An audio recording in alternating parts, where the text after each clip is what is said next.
Merci de votre fidélité. Bienvenue à tous. Il est considéré comme une locomotive du développement de l'Afrique, porteur de plusieurs méga-projets dont la réalisation repose sur la coopération sud-sud. Le Royaume du Maroc impulse l'émergence du continent et ceci grâce au leadership éclairé de Sa Majesté le roi Mohamed VI. Il vient de boucler 25 ans de règne sur le trône de ses ancêtres. À cette occasion, nous faisons un zoom sur le royaume chérifien et sa vision panafricaine, et ceci avec Safiou Radji. Vous êtes expert comptable, économiste, spécialiste du Maroc. Merci d'avoir répondu à notre invitation. Merci, cher Gaëtan, pour votre invitation. Le Maroc a célébré le 30 juillet la fête du trône. Que vous inspire la célébration de ces 25 ans de règne du roi Mohamed VI? D'abord, il faut revenir sur l'histoire. En rappelant que Sa Majesté le roi Mohamed VI est un descendant du prophète Mohamed. Donc, nous sommes en face d'un grand royaume africain, peut-être un des rares qui ait tenu le temps pendant l'histoire. Et donc, il faut d'abord saluer cette continuité historique, qui est quand même quelque part une référence et une richesse pour notre continent. Maintenant, pour ce qui est de l'arrivée au trône de Sa Majesté le roi Mohamed VI, il faut d'abord dire que ça a été un grand éclaireur. C'est quelqu'un qui a, dès son arrivée, son accession au trône, qui a tenu à imprimer une vision, à vraiment se doter des meilleurs spécialistes pour préparer un peu cette expression de sa vision. C'est ce qui a aussi rendu possible la mise en œuvre de cette vision après, parce que lui-même, il était porteur de cette vision qu'il a préparée soigneusement. Et ça ne nous étonne pas aujourd'hui de voir les résultats 25 ans après. 25 ans après, qu'est-ce qu'on peut dire du bilan pour nous, Africains qui bénéficions du rayonnement du Maroc, de cette espèce de dignité que porte le Maroc sur le continent. C'est le pays qui a, grosso modo, organisé près de 1000 accords bilatéraux avec les autres pays africains. Je ne compte pas le nombre de déplacements de Sa Majesté le roi sur le continent. Je peux citer aussi le fait qu'il y a près de 26 000 jeunes qui ont bénéficié des formations, des bourses ou d'autres mécanismes d'appui, de soutien. Je ne compte pas non plus les réalisations concrètes du Maroc, sur lesquelles nous reviendrons tout à l'heure, notamment quelques grands projets qui font quelque part du Maroc un peu le porte-parole au niveau mondial des grands projets mondiaux. L'élément qu'il faut citer aussi, c'est que le roi, dès le départ, a fait reposer sa vision sur deux piliers. D'abord, la solidarité entre Africains et le fait d'être un des chantres de la souveraineté. Comme ils ont toujours été dans l'histoire, tous les rois marocains ont vraiment été à l'origine même du panafricanisme, des mouvements d'indépendance. On le sait pour ce qui s'est passé en Afrique du Sud avec le soutien qu'ils ont apporté à Nelson Mandela. Et puis jusqu'à aujourd'hui, probablement que le Maroc est peut-être le pays qui a le plus aidé les autres en matière de souveraineté et en matière de solidarité. Alors, 25 ans de règne de Sa Majesté le roi Mohamed VI. Alors, vous avez dit notamment les grandes réalisations. Quelles leçons faut-il en tirer aujourd'hui? En fait, il faut tirer de cette vision, encore une fois, de Sa Majesté le roi, d'être l'homme des grands projets, le fait que, quelque part, ce sont les grands projets qui façonnent réellement l'imaginaire collectif et le rayonnement d'un pays. Les grands projets, c'est ça qui porte en fait l'ambition d'un pays de prétendre avoir un message par rapport aux autres dans le monde. Ça a été le cas, si je dois vous citer d'autres chefs d'État, de Mitterrand avec la pyramide, avec la défense, l'arc de la défense. Chaque chef d'État qui veut marquer l'histoire, rentrer dans l'histoire, se doit de réaliser quelques grands projets, mais que ce soit des projets fédérateurs. Il se trouve que Sa Majesté le roi a tenu à réaliser des projets utiles pour son pays. On citera l'exemple du projet qui a été fait de la centrale un peu à la porte du Sahara, qui est un des plus grands centrales solaires au monde, en termes de financement, en termes de capacité. Figurez-vous que le Maroc est en situation peut-être bientôt de fournir de l'énergie aux pays européens. Je citerai aussi le gazoduc entre le Nigeria et le Maroc. Beaucoup de projets de cette ampleur, de cette envergure font du Maroc un pays qui est vraiment très important sur la scène internationale en matière de capacité à imprimer à travers des projets une vision et une capacité à tirer les peuples vers l'avant. On va revenir un peu plus en détail au cours de cet entretien sur ces méga-projets que porte le Royaume du Maroc. Mais avant, le fait marquant de la célébration de ce 25e anniversaire de l'accession au trône de Sa Majesté le roi Mohamed VI, c'est le soutien de la France à la souveraineté du Royaume du Maroc sur son Sahara, une évolution significative de la position française sur la question. En fait, si vous voulez bien, ayant été ancien diplomate, je vais être très prudent dans ma réponse, parce que je ne suis plus en poste aujourd'hui, donc je dois vraiment être très prudent dans ma réponse. Et ce que je veux ici mettre en perspective, c'est le fait que, d'une manière ou d'une autre, beaucoup de grands États, notamment les États-Unis, avaient déjà acté la position marocaine. Donc, il ne faut pas qu'on s'étonne de cette espèce d'alignement de la France par rapport à l'orientation que le Maroc avait décidé pour régler cette question du Sahara. Ça, c'est la première observation. La deuxième observation, c'est que durant toute cette période, le Maroc n'a pas changé de position. Le Maroc a toujours été dans la position de tendre la main, puisque c'est le Maroc qui a proposé dès 2007 un plan d'autonomie pour le Sahara. Donc les réponses essentielles étaient déjà données et actées par les Nations Unies. Donc pour qu'on sache de quoi on parle, il s'agit de positions actées par les Nations Unies à plusieurs reprises, qui aujourd'hui font l'objet, on va dire, d'une reconnaissance, d'un alignement par la France. Donc il ne faut pas donner plus d'ampleur que ça à ce sujet, même si quelque part, étant dans la zone francophone, on a pris l'habitude de toujours se réjouir de la position française. Mais en ce qui me concerne, moi je me réjouis déjà de la position américaine qui soutenait déjà l'orientation que portait le Maroc pour régler cette question. Et donc je n'ai pas plus d'enthousiasme que ça sur ces questions. Oui, le plan marocain d'autonomie du Sahara qui a été reconnu par plusieurs grandes puissances comme étant la plus crédible, la plus durable. Et la plus durable, mais venant d'un pays qui est pays permanent au Conseil de sécurité des Nations Unies, c'est plutôt une victoire diplomatique pour Sa Majesté. Mais je pense que sur le plan diplomatique, c'est incontestablement une victoire, puisque pendant longtemps, la France n'a pas fait ce pas. Donc, c'est très important de considérer aussi ça comme peut-être étant un tournant de cette histoire qui va lui permettre d'avoir une solution relativement raisonnable. Parce qu'il ne faut pas oublier que même au niveau des Nations Unies, ce plan-là a été considéré comme étant la référence, que c'était la meilleure feuille de route pour qu'on puisse sortir par le haut sur cette question. Donc il faut se réjouir que la France ait rejoint le camp des grandes nations du Conseil de sécurité qui appuient cette démarche marocaine de régler de manière raisonnable, de manière raisonnée, de manière durable cette question du Sahara.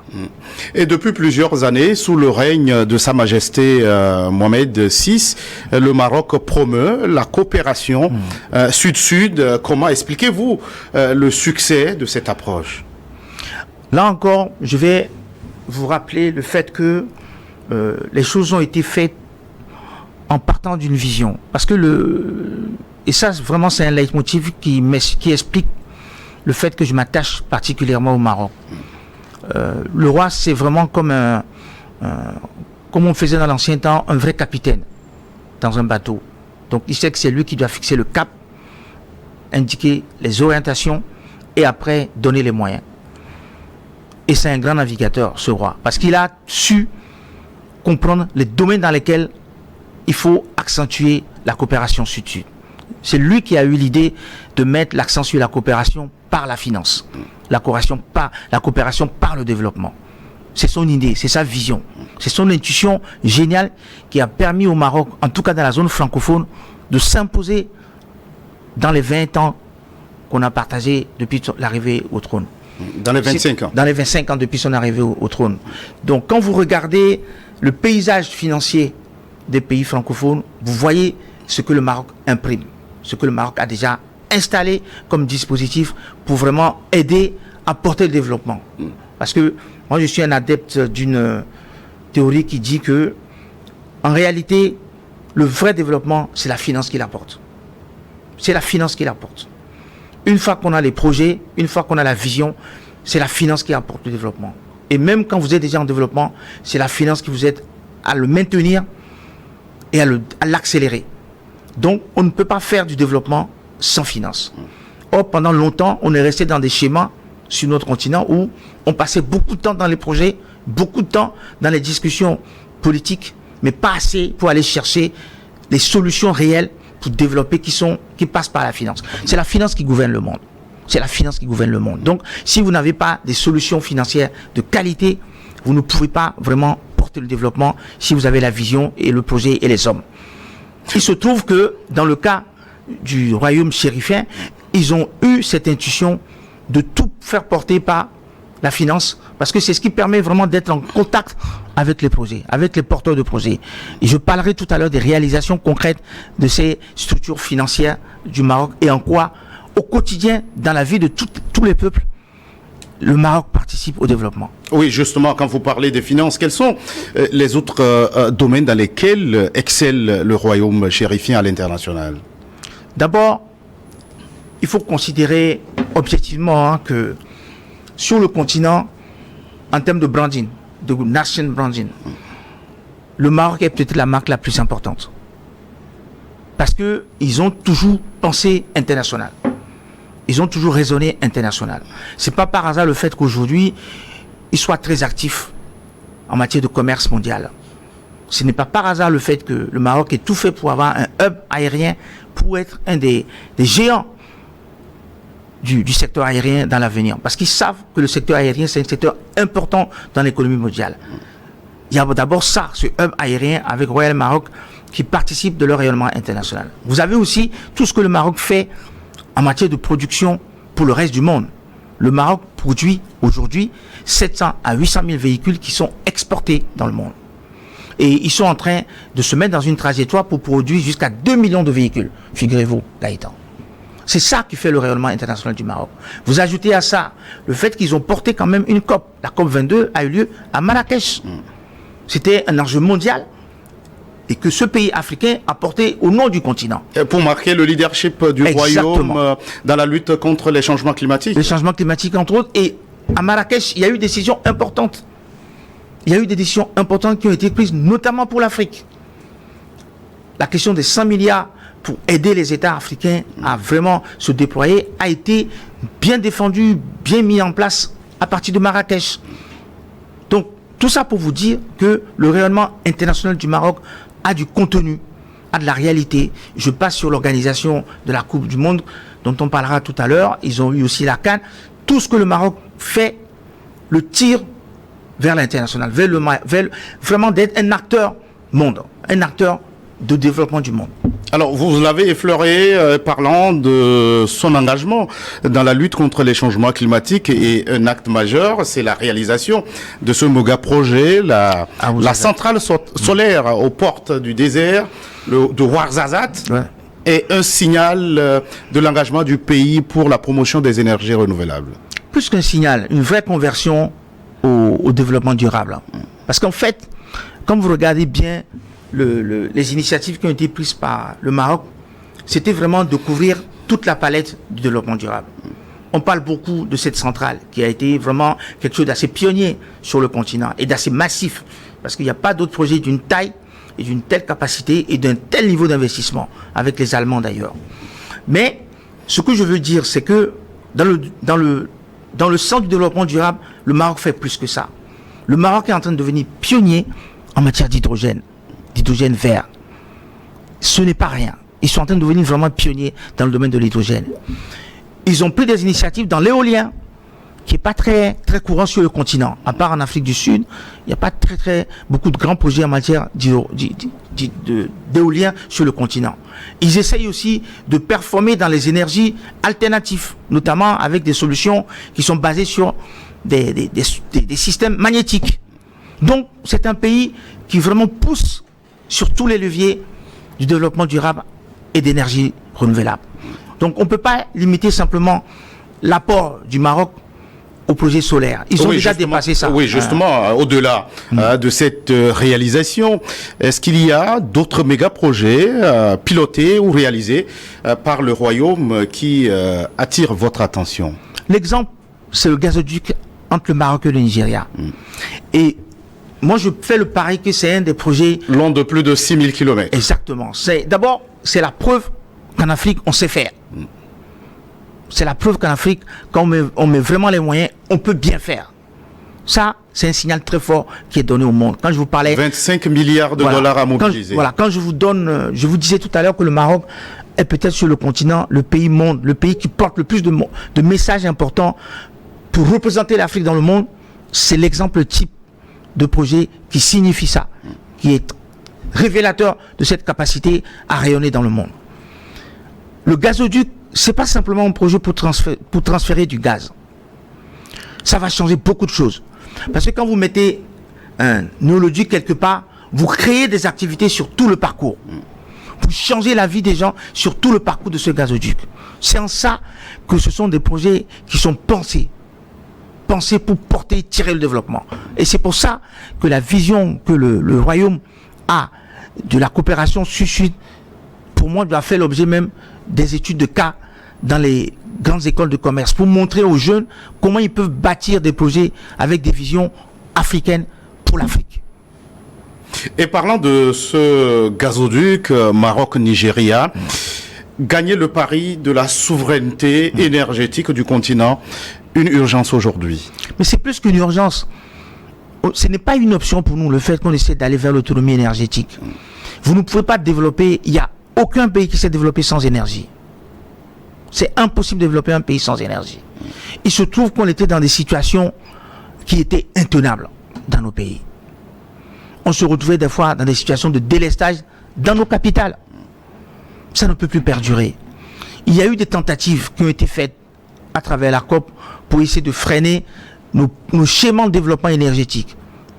Et il faut admirer la résistance de nos pays, de faire en sorte que cette nécessité de faire des efforts au niveau pour le climat ne pénalise pas notre développement. Donc la question de l'énergie, c'est la clé de voûte de tout ce dispositif. Et le fait de voir des grands pays comme le Maroc et le Nigeria se mettre ensemble pour mettre en place une capacité à faciliter l'accès à l'énergie et donc à nous aider dans le développement, la souveraineté énergétique, c'est vraiment une d'une plus-value extraordinaire. Figurez-vous que le Nigeria a déjà un réseau qui est connecté avec toute l'Afrique de l'Ouest en termes de distribution de gaz. Donc, cet échange-là qu'il va y avoir entre le Maroc et le Nigeria, je pense que ça va être le début d'une nouvelle ère en matière énergétique sur le continent. Beaucoup de projets vont se concevoir à partir de ça, à partir de ce socle. Safi Ouradji, nous allons marquer une toute petite pause, le temps d'une nouvelle édition du journal sur votre chaîne.